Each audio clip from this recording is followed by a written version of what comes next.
नमस्कार। आप देख रहे हैं सत्य हुंकार। मैं आपके साथ सत्यपाल। आज मेरे पास स्टूडियो में खास मेहमान हैं अनशनकारी बाबा राम केवल जी, जिनका नाम फरीदाबाद में एक अलग रूप में लिया जाता है। यानी यूँ कहें कि भ्रष्टाचार पर अगर वार करने की बात हो, अगर मांग को मनवाने की बात हो, अगर किसी मांग को जोरदार तरीके से उठाने की बात हो, तो बाबा राम केवल को याद किया जाता है। सबसे पहले बाबा राम केवल जी, आपका बहुत बहुत स्वागत है सत्य हुंकार चैनल पर। मसला गर्म है। फरीदाबाद में आजकल चर्चाएं हैं भ्रष्टाचार की जी। कुछ कार्रवाई हुई है, जैसा कि आपके संज्ञान में भी होगा कि एक ठेकेदार को अरेस्ट किया गया है। जी जी। आपने बहुत लंबी लड़ाई लड़ी भ्रष्टाचार को लेकर के। कई बार आपने बड़े बड़े अनशन किए। जी कहीं सड़क की बात हो, किसी मांग की बात हो, किसी के हक मांगने की बात हो, जी तो बाबा राम केवल का नाम लिया गया। और बाबा राम केवल ने अपनी पूरी जान लगा करके, अगर मैं कहूँ तो शायद अतिशयोक्ति नहीं होगी, जी। पूरा प्रयास आपका रहा। इसके लिए हम आपके सराहनीय भी हैं और पूरा फरीदाबाद इस बात के लिए आपका कर्जदार है कि आप हमेशा फरीदाबाद के लिए काम करते रहे। जी बाबा जी, आज मैं समझना ये चाहूँगा कि जो भ्रष्टाचार का जिन फरीदाबाद में पनप रहा है और इसके ऊपर जो कार्रवाई हुई है, इस पर आपका क्या कहना है उस कार्रवाई को लेकर के कि एक ठेकेदार पकड़ा गया है? पहले इस पर आपका क्या विचार है, क्या कहना है आपका? बिल्कुल ठीक बात है। पहले सभी दर्शकों को, जो आपके चैनल के माध्यम से, उनको सभी को नमस्कार। ये कोई नई परंपरा नहीं है कि जब शिकायतें होती हैं तो कई बार छोड़ भी दिया जाता है, ध्यान भी नहीं दिया जाता, और कई बार जब भारी हो जाता है तो ये सारी औपचारिकताएं पूरी होती हैं। मैं तो कहूँगा औपचारिकताएं। जब ठोस उनके सबूत होते हैं, आधार होता है, तब उन पे कार्रवाई होना संभव होता है। जितना मैंने ये देखा है प्रकरण पूरा 200 करोड़ घोटाले का, मुझे लगता है सबसे पहले 18 या 17 के आसपास ये शुरुआत आपने करी थी और भ्रष्टाचार विरोधी मंच ने करी थी जी। जिसमें 56 दिन का धरना प्रदर्शन हम लोगों ने किया था और आपने 2 RTI भी लगाई थी, मुझे याद है। उनके जवाब भी आए थे। उसके बाद भी आपने शंका जाहिर करी थी कि इसमें बिना काम किए हुए पेमेंट हो गई है। 2018 में हमने शिकायत को दिया जी नगर निगम, वो रिकॉर्ड में आज भी। मुझे ध्यान है, क्योंकि हमेशा आपसे संपर्क बना रहा और अन्य RTI एक्टिविस्टों से भी। तो इस संदर्भ में ये वही ठेकेदार है, सतबीर, ये वही ठेकेदार है जिस पर आपने शंका जाहिर करी थी और कहा था करोड़ों रुपए ये बिना काम के ले गया, लेकिन इस पर उस समय किसी ने कोई कार्रवाई नहीं करी और अनदेखा कर दिया गया। ये लगातार काम करता रहा जी। अगर हो सकता है कि उस समय आपने इतनी मेहनत करी, हो सकता है ये 200 करोड़ 400 करोड़ का ये घोटाला ना होता। अगर उस टाइम कार्रवाई होती तो शायद ये बड़ा जो बाद में जो घोटाला हुआ, ये शायद रोका जा सकता था। आपके बाद में ऑडिट पैराग्राफ में भी आया 442 एलिगेशन, 56 दिन धरना प्रदर्शन चला नगर निगम पे, और सरकार ने हमको धोखा देकर उठा दिया। जी। उस समय भी अगर कार्रवाई हो गई होती तो शायद भी ये बड़ा घोटाला, ये घोटाला ना होता। सतबीर ठेकेदार पकड़ा गया। पकड़ने के बाद में अब उसे कहा जा रहा है कि जी इसको सजा होगी, ये किसके किसके नाम बताएगा। नाम तो उसने बता दिए होंगे, उन नामों को जनता के बीच में कौन लाएगा? ये संभव नहीं है। प्रशासन के ऊपर सरकार का जो दबाव है, ये कोई स्वायत्त संस्था नहीं है जिससे ये जांचें हो रही हैं। ये तो सरकार के अधीन है, और जो सरकार के अधीन जो चीजें होती है, सरकार उसमें अपना दबाव रखती है। मुझे नहीं लगता कि उसको ज़्यादा दिन रोक पाएंगे जेल में। वो बहुत जल्दी बाहर आ जाएगा, क्योंकि जैसा मुझे सुनने में आया है कि एक बार नगर निगम में आग भी लगी थी जी। हमने भी इस पर सवाल उठाए थे, दस्तावेजों को जला दिया। दस्तावेज इन्होंने कहा जल गए, तो जल कैसे गए? उन दिनों बरसात का मौसम भी था। बरसात में अनायास आग लगना और आग लगने के बाद में रिकॉर्ड का ख़त्म हो जाना और अब जैसा सुनने में आया है कि भाई उसकी एमबी नहीं मिल रही, तो एमबी ना मिलने के ये सारे प्रकरण एक दूसरे से जुड़े हुए हैं। अगर सबूत ही मिटाने हैं और कोई बहाना बनाना है सबूत होते हुए भी, तो ये एक बहुत अच्छी प्रक्रिया है कि इसको हम कह सकते हैं कि भाई हमारे पास बहाना है, एमबी नहीं है, वो एमबी चोरी हो गई, एमबी जल गई या वो कागजात जल गए, तो कोर्ट सबूत मांगता है। जी जी। अब कोर्ट सबूत मांगेगा, सबूत नगर निगम दे नहीं पाएगा, या जिन अधिकारियों ने इसको पकड़ा जो इन पे कानूनी प्रक्रिया करना चाहते हैं या नहीं करना चाहते हैं, ये तो उनकी मंशा पर है। लेकिन ये साफ तौर पर सबूतों के अभाव में ये बरी हो जाएगा। कहीं ना कहीं बाबा राम केवल जी इस बात को मान रहे हैं कि ये जो कार्रवाई हो रही है एक दिखावे की कार्रवाई है, ये सब कहीं ना कहीं शंका की नजर से इसको देखा जा रहा है। जी जी जी। कहीं ना कहीं इसको बचाने का प्रयास है। जैसा कि कहा जा रहा है, आपने भी अपने शब्दों में कहा कि लोगों की पहचान कराई जाएगी, उसे पूछताछ होगी। समझने की बात यह है कि जब फाइल बनती है उसके ऊपर अधिकारियों के साइन होते हैं। बिल्कुल। जो आपका जनप्रतिनिधि होता है वो वहाँ कहीं ना कहीं रिकमेंडेशन लेटर भी देता है और कंप्लीशन सर्टिफिकेट भी देता है। बिल्कुल। तो वही व्यक्ति है, इसमें पहचान की जरूरत कहाँ है? मुझे क्या लगता है कि भाई पहचान तो कोई जरूरत नहीं पहचान की। मैं कह रहा हूँ कि ऊपर से नीचे तक जहाँ से रिकमेंडेशन से, जिसको हम हिंदी में बोलते हैं प्रस्तावना, मैंने काम मांगा कि मेरे इलाके में काम होना है, एक चिट्ठी दी सरकारी अधिकारी को, सरकारी अधिकारी ने उसको प्रोसेस किया और वो लास्ट में एक सर्टिफिकेशन देता है कि ये काम हो चुका है, उसको पेमेंट कर दिया जाए। ऊपर से प्रस्तावना से लेके और सेटिस्फैक्शन तक सभी आदमियों को ले आओ, बता देंगे वो। इसमें कौन सी पहचान क्या बात है? जिसने साइन किया, चाहे वो पार्षद है, चाहे वो एमएलए, विधायक है, सांसद है, सबको लाओ उस कैटेगरी में। ठीक है। राम केवल जी, समझने की थोड़ी सी और कोशिश करेंगे जी कि इतना बड़ा भ्रष्टाचार अगर कोई व्यक्ति लंबे समय तक लगातार कर रहा है, देखिए एक फाइल बनी और एक में कोई गड़बड़ी हो गई, वो पैसे खा के भाग गया, बात समझ आती है। लगातार 3-4 सालों तक ये मामला लगभग 2017 से चल रहा है, जब से नया नगर निगम का चुनाव हुआ था और उसके बाद टेंडरिंग हुई। जैसे ही टेंडरिंग हुई तब से ये ठेकेदार की एंट्री हो गई। 2017 से 2021 तक लगातार ठेकेदार वर्क ऑर्डर लेता है, टेंडर उठाता है, काम करता है और पैसे निकालता है और काम नहीं होते और निकल जाता है। आप क्या मानते हैं कि ये किसी बड़े नेता का, किसी के बड़े आका का, किसी बड़े अफसर का हाथ रहा होगा, सहयोग रहा होगा, तब ये संभव था? या केवल एक ठेकेदार आया और उसने अपनी जालसाजी वाला दिमाग लगा के ये सब कर सकता है? क्या मानते हैं? और किसकी तरफ आपका इशारा है? किस नेता की तरफ या किस उस बड़े अधिकारी की तरफ आप बात कर सकते हैं? ये जग जाहिर है, ठीक है, और तकरीबन सब जानते हैं, लेकिन इतना बड़ा कलेजा चाहिए बोलने के लिए। इस शहर के बड़े नेता और यहाँ से गए हुए नगर निगम और वो तमाम विभागों के जो चीफ सेक्रेटरी बनाए गए हैं, इनके अलावा और कोई नहीं है, इनकी सरपरस्ती में हुआ है। लेकिन कलेजा इतना बड़ा चाहिए, बोलना नहीं चाहते लोग, सामने कहना नहीं चाहते, दबी आवाज में बात करते हैं। वो अधिकारी, मेरे ये समझ में नहीं आ रहा, वो अधिकारी पद की गरिमा से अलग क्यों काम कर रहे हैं?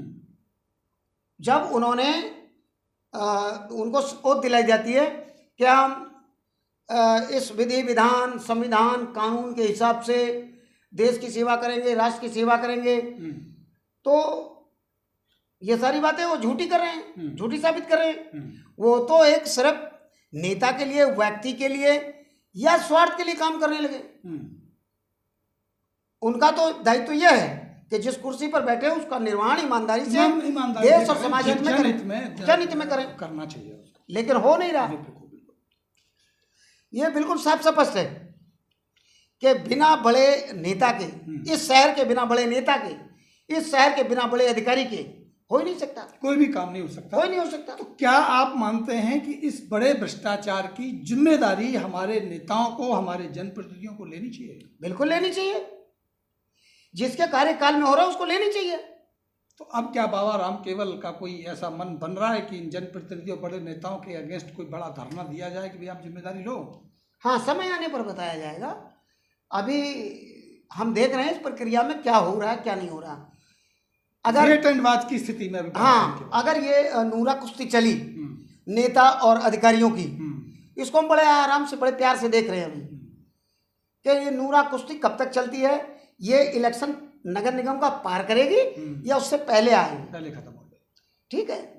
और मुझे ये अंदाजा है, मेरा ये जो मेरी शिक्षण कहती है कि इसको पार करेंगे। मतलब आपका कहना है कि ये सब कुछ जो हो रहा है ये नगर निगम को ध्यान में रखे हो रहा है, नगर निगम का चुनाव निकलने के बाद में सारे मामले को दबा दिया जाएगा, ये स्पष्ट आपके संकेत हैं। बिल्कुल बिल्कुल बिल्कुल बिल्कुल। बाबा राम केवल जी, आप नहर पार के क्षेत्र में रहते हैं, बहुत बड़ा क्षेत्र है, बहुत समय से आप रह रहे हैं, अच्छी तरह से समझते हैं। जी जी। सेहतपुर पुल से और सेहतपुर गांव को आने वाली रोड जो तिलपत भी जाती है, बाबा तिलपत का धाम है यहाँ, बाबा सूरदास का धाम है, जी जी, तपोस्थली मानी जाती है, हर नेता के यहाँ मत्था टेकता है। बिल्कुल बिल्कुल। यहाँ 2 बड़ी योजनाएं हुई हैं। मेरा सवाल पहले सुन लीजिएगा पूरा, मैं क्या जानना चाह रहा हूँ। जी। 2 बड़ी योजनाओं का देना हुआ है तिलपत बाबा धाम के नाम पर। जी जी जी। एक पल्ला पुल से तिलपत मिलाने के लिए रोड, जी, और एक सेहतपुर से जी, तिलपत मिलाने के लिए। निसंदेह इन रोडों के बनने से पूरे के पूरे क्षेत्र की जनता को बिल्कुल बड़ा फायदा होगा, इसमें कोई हाँ, दो राय बिल्कुल, नहीं है। बिल्कुल। काम भी चल रहा है। सवाल मेरा ये है कि जिन रोडों को 8 महीने में बन के तैयार हो जाना चाहिए था as per work order date के हिसाब से, जी जी, वो 3 साल, जी जी, माफ कीजिएगा 3 साल डिले चल रहा है। जी जी, यानी 3.5 साल हो गए हैं, रोड बन जाने चाहिए थे, अभी तक रोड नहीं बने हैं। जी जी। इसके पीछे आप क्या देखते हैं? यहाँ भी भ्रष्टाचार की बू आती है क्या? देखिए श्रीमान जी, मैं आपको स्पष्ट तौर पर बता देना चाहता हूँ कि हर ईंट के नीचे निगम की FMDA और तीसरा विभाग है HSVP, इनकी ईंट उठा के देखो फरीदाबाद में, उसके नीचे भ्रष्टाचार है। और भ्रष्टाचार बिना नेता की सरपरस्ती के नहीं हो सकता। रही बात कि ये 3 साल क्यों लगे, क्या मेरे यहाँ श्रीमान जी, मेरे यहाँ के जो सांसद महोदय हैं और केंद्र में मंत्री भी हैं, मैं तो उनसे भी गुजारिश करता हूँ कि कोई सी भी एक परियोजना का नाम बता दें जो उन्होंने कंप्लीट करवा के और जनता को समर्पित कर दी हो। मतलब उद्घाटन तो हुआ है उनके कार्यकाल का, उनके हाथ का उद्घाटन किया हुआ, जनता को समर्पित किया हो कोई एक काम। मेरा दावा है, आपके चैनल से बोल रहा हूं, मेरा दावा है, कोई एक काम गिनवा दें जिसकी आधारशिला रखी हो। मंझावली पुल 3 बार उद्घाटन हुआ, करप्शन भ्रष्टाचार की भेंट चढ़ गया, बजट और बढ़ गया, 3 बार उद्घाटन होने के बावजूद भी अभी बना नहीं बना, कंप्लीट नहीं हुआ, और ना ही उसकी जमीन का अधिग्रहण पूरी तरीके से हुआ। 1 2 आपने जिस पुल का नाम लिया वो सब जानते हैं कि पुल कैसे बना और कितने पापड़ बेलने पड़े इस क्षेत्र की जनता को। आपका तो एक सर्वविदित है कि आपने वहाँ एक बार नहीं 2 बार आपको बैठना पड़ा, 2 बार बैठना पड़ा है, और वहाँ से लेकर के वहाँ तक बनाने के लिए तो मेरे ख्याल से मुश्किल से 2 किलोमीटर कुछ आसपास है। 2 किलोमीटर। तो ये सारा का सारा उखाड़ के और फिर उसको धीरे धीरे काम करना और वो लिटिगेशन में चले जाना। मतलब जब हमने ADC साहब के यहाँ, हमारे यहाँ एक बार मीटिंग थी दहिया साहब के यहाँ कि आपको 120 क्यों चाहिए, बांध रोड बना रहे हैं आप, कह रहे हैं 120 चाहिए, 120 क्यों चाहिए। जब पता किया वहाँ बहसा बहसी हुई और वो हमारे ओम मीर एक्शन साहब भी थे, तो उनसे भी बातचीत हुई, तो मैंने कहा आप सिर्फ ये बताइए कि आप कंस्ट्रक्शन कितने में करेंगे। तो कंस्ट्रक्शन के लिए जगह 77 फीट में कंस्ट्रक्शन होनी थी और वो 120 फुट फाइल 120 फुट के लिए घूमते रहे। मैंने कहा भाई जहाँ बसावट हो जाती है वहाँ जगह को थोड़ा बहुत इंक्रोच किया ही जाता है, वो तो घट बढ़ जाती है, वहाँ पर ग्रीन बेल्ट नहीं आती। ग्रीन बेल्ट वहाँ नहीं आती। दोनों तरफ ग्रीन बेल्ट वहाँ नहीं छोड़ी जाती। ये आप जबरदस्ती का तो भी 10-10 फुट की अगर ग्रीन बेल्ट है तो भी 97 होता है। लेकिन वहाँ तो एक अलग तरह की राजनीति देखने को मिली। हाँ, कि एक तरफ फुटपाथ को बढ़ा दिया और एक तरफ घटा दिया, रोड को अब और बताना चाहूंगा आपसे जो आधे अधूरे काम है। अभी भी एसटीपी प्लांट यहाँ 3 लगे। आपको याद होगा हमारे साहब ने यहाँ पर उद्घाटन किया जी, बिल्कुल पल्ला के नुक्कड़ पे, जिसके ऊपर अभी डेयरी खोल दी गई है, उसकी बात कर रहे हैं आप? जिसके ऊपर शराब का ठेका खोल दिया गया है। जब हमने उस पर चर्चा करनी चाहिए कि भाई आप 6 इंच की पाइप से और 5 गाँव और 23 गाँव और 5 जी उनका कैसे निकालें, 23 कॉलोनी में 5 गाँव और 2 नगर निगम के वो, ये सूर्यनगर फेज 1 में है। जी, देखेंगे आप? जी बिल्कुल दिखा रहे हैं, उसको बड़ा करके दिखाते हैं पीछे। ठीक है, सूर्यनगर फेज 1 में ये है। इसके सामने ही इस साइड में ये देखिए एक ये है कम्युनिटी हॉल, जी कम्युनिटी सेंटर, बिल्कुल ये 3-4 साल से बन रहे हैं, एज इट इज पड़े हुए हैं। एक सैदपुर से जो आगे रास्ता जा रहा है जहाँ पर वो अंबेडकर भवन बना है, अंबेडकर भवन के बगल में भी ये एक ऐसा प्लांट है, वो भी ऐसे ही पड़ा हुआ है। ये टोटल 3 प्लांट है, तीनों के तीनों ऐसे आधे अधूरे हैं और सीवरेज पाइप डाली जा रही है, वो भी गलियां उधर उखेड़ के फेंकी जा रही हैं। गलियां उधेड़ दी गई हैं, पाइप कहीं डल गया है, कहीं रुका है, काम अभी ठहरा है। अच्छा, पावर हाउस के लिए यहाँ 33 kV सब स्टेशन लगना था। मैंने भाग दौड़ करके पता करा, यहाँ इन्होंने मना कर दिया, इस साइड के तीनों पार्षदों ने, हमारे पास जगह नहीं है। वो आखिरकार शमशान घाट के बगल में बिल्डिंग कंस्ट्रक्शन चल रही है और उसको पावर ग्रिड बना रही है। आपके उसके लिए जानकारी के लिए बता दूं, पावर ग्रिड बना के दे रही है वो। जी जी, उसमें इनका किसी का पैसा नहीं है, वो पैसा फंड ही अलग है, CSR से आ रहा है। CSR से, हाँ। ये लोग सोचते हैं बाबा को कुछ मालूम तो है नहीं, बाबा को तो जैसे बता दो वैसे ठीक है। हाँ, यहाँ पर 50 बेड का अस्पताल है, पिछले 15 साल से उद्घाटन ही हो रहे हैं। रोज बोलते हैं कि यहाँ कर देंगे, वहाँ कर देंगे, वहाँ कर देंगे, अभी कहीं हुआ नहीं है।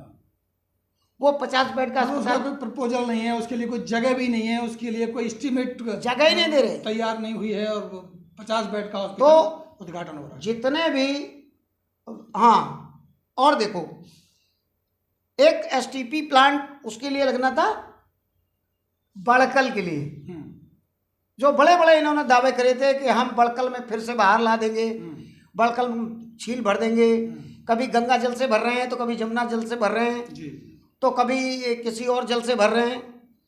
यहाँ तक कहा कि ये जो सीवरेज ट्रीटमेंट प्लांट है इनके पानी से भर देंगे जी, इनसे वो भी नहीं हुआ।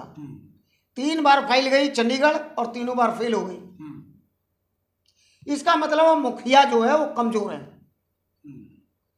या तो मुखियों के यहाँ ये नहीं है जी, लोग बेशक से नाराज हो जाएं, लेकिन मैं कहूँगा या तो अधिकारी इनको गुमराह कर रहे हैं जी, या ये अधिकारियों को गुमराह कर रहे हैं, यहाँ कुछ है नहीं। अगर यहाँ होता तो एक बार में ट्रीटमेंट प्लांट वहाँ लग गया होता, चालू हो गया होता, बड़कल आज वीरानी नहीं होती। आपका कहना यह है कि वादे बड़े बड़े हैं, हाँ, और उद्घाटन भी हैं, हाँ, लेकिन समर्पण नहीं है, किसी योजना को समर्पित नहीं किया गया, समर्पण नहीं है, जमीन पर काम नहीं है, जमीन पर काम नहीं, हाँ, गुमराह किया जा रहा है। इनका सिर्फ एक ही वो है मकसद, मेरी गद्दी, मेरी सीट, मेरे परिवार को सीट, इनको कैसे आनी चाहिए, ये 365 दिन उस पर काम करते हैं। सिर्फ राजनीति को कैसे अपने कंट्रोल में किया जाए, बस राजनीतिक सत्ता को कैसे भोगा। 365 दिन सत्ता सुख की लालसा में ये पागल है और कुछ नहीं है, इन्हें जनता से कोई लेना देना नहीं। आपको एक चीज बता दो, इतना बड़ा चारों तरफ पल्ला पावर हाउस से लाइनें बिछाई गई, अब वही लाइनें उखड़ रही हैं। 6 लेन, ये जो बता रहे 12 लेन की जा रही है, ये 12 लाइन अगर कालिंदी से नहर किनारे जा सकती है तो आगे भी जा सकती थी। फरीदाबाद में अंदर घुसड़ने की क्या जरूरत थी?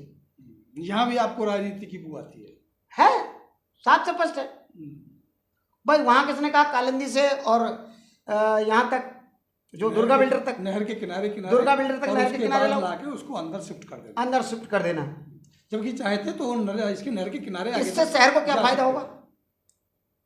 शहर को कोई फायदा नहीं होने वाला, क्योंकि अब सारा एलिवेटेड है। हाँ, डिस्टरबेंस जरूर हो गई, लोगों को डिस्टरबेंस हो गई, और जो जगह जगह माल बनना था, तेरी टूटेगी, तेरी बचा लेंगे, इसको ये कर लेंगे, वहां पर सारा मेकओवर हुआ है। मतलब ये धन उगाही का भी संसाधन बना। धन उगाही का संसाधन बनाने के लिए ही इस रोड को अंदर शिफ्ट किया गया, ये कह रहे हैं बाबा राम केवल जी। फरीदाबाद के जो हालात हैं आज की डेट में पूरा टूटा पड़ा है जी, भ्रष्टाचार चरम पे है, इसमें कोई दो राय नहीं है। इसके लिए किसी प्रमाण की आवश्यकता नहीं। क्या आपको लगता है कि एक बड़े आंदोलन की जी आवश्यकता महसूस होती है फरीदाबाद में? बिल्कुल होती है, बिल्कुल होती है। लेकिन यहाँ हमारे उधर अवध क्षेत्र में बोलते हैं कि राम भक्ति में सब लीन रहते हैं जी, और यहाँ जो है वो ब्रज क्षेत्र है, यहाँ सब कृष्ण भक्ति में लीन रहते हैं। तो कृष्ण उन्हें कुछ दे या ना दे, लेकिन भगत तो है ना, कृष्ण भक्ति का परिचय तो देना ही है। हाँ, तो बाबा जी एक और बात, आखिरी सवाल आपसे लेता हूँ जी। आपके बारे में कई बार चर्चाएं होती हैं, ये कहा जाता है कि बाबा राम केवल तो अपने निजी स्वार्थ के लिए, कुछ पैसे कमाने के लिए जी जी जी ये धरने प्रदर्शन की राजनीति करते हैं जी। क्या इंटरेस्ट है आपका? क्यों आप 15-15, 20-20 दिन तक भूखे रहते हैं और अपनी जान को जोखिम में? अच्छा, वो जो लोग वो बोलते हैं कि बाबा धन कमाने की या उसके लिए वो करता है, तो कई बार लोग मेरी जांच करा चुके हैं। वो बताया कि जी कई एकड़ जमीन कब्जा कर रखी है। भी आरोप आपके ऊपर आया था कि आपने कुटिया किसी जमीन में नहीं, मठ बना रखा है। मठ बना रखा है 2000 गज में। आपके खिलाफ कार्रवाई नहीं हुई? नहीं, कोई करता ही नहीं है। वो जो भी जाता है वो कहता है कि आपका महल कहाँ है, मठ कहाँ है। तो जैसे वो कुटिया देखता है तो बोलता है इसका क्या तो तोड़ना, क्या ओढ़ना, क्या बिछाना है, इसमें करना क्या है। क्योंकि वहाँ 10 बाई 15 की एक वो कुटिया बनी हुई है, और 10 बाई 15 की कुटिया में मैं कहता भी हूँ कि मैं इस स्वतंत्र भारत में रहता हूँ, मुझे कहीं तो रहने दोगे, सड़क पे तो रहने दोगे। सड़क किसकी है? ओबीसी देश की है जी। और ये जो जहाँ कुटिया बनी है ये भी इसी देश की है। मुझे कहीं भी ले जाओगे तो भाई मुझे 2 पैर रखने की जगह दोगे कि नहीं दोगे? बिल्कुल, जगह चाहिए, जन्म सिद्ध अधिकार है वो, मेरा जन्म सिद्ध अधिकार है। रही बात आज भी ये वैसे बोलने की बात नहीं है, लेकिन अगर कोई देखना चाहे तो सर्व हरियाणा ग्रामीण बैंक में जाके देख ले। आज भी 6.5 लाख रुपए मेरे ऊपर खड़ा हुआ है जो मैं भर नहीं पा रहा हूं। ये है समाज के लिए मेरी नौबत यह है कि समाज के लिए काम करते करते आई मौज फकीर की, दिया झोपड़ा फूंक। और उसके बावजूद भी अगर नेताओं को ये लगता है और राजनीति के लिए वो ऐसी भाषा और ऐसे अपशब्दों का प्रयोग करते हैं, तो ये उनके अपने संस्कार होंगे, मेरे संस्कार तो है नहीं। मैं उनको किसी भी अपशब्द से अलंकृत नहीं करूँगा। तो ये थे बाबा राम केवल, जो भ्रष्टाचार के ऊपर अपने वक्तव्यों को बहुत ही प्रमुखता से और प्रखरता से रख रहे थे। सीधा सीधा बाबा राम केवल जी का कहना है, जैसा कि आपने सुना, कि बिना यहाँ के बड़े नेताओं के, बिना यहाँ बड़े आकाओं के, बिना यहाँ बड़े अफसरों के सहयोग के इतना बड़ा भ्रष्टाचार नहीं हो सकता था। कार्रवाई हो ऐसी हमारी उम्मीदें हैं। तो साथ साथ वो खुलासे भी हों कि इसमें किन बड़े नेताओं का हाथ है।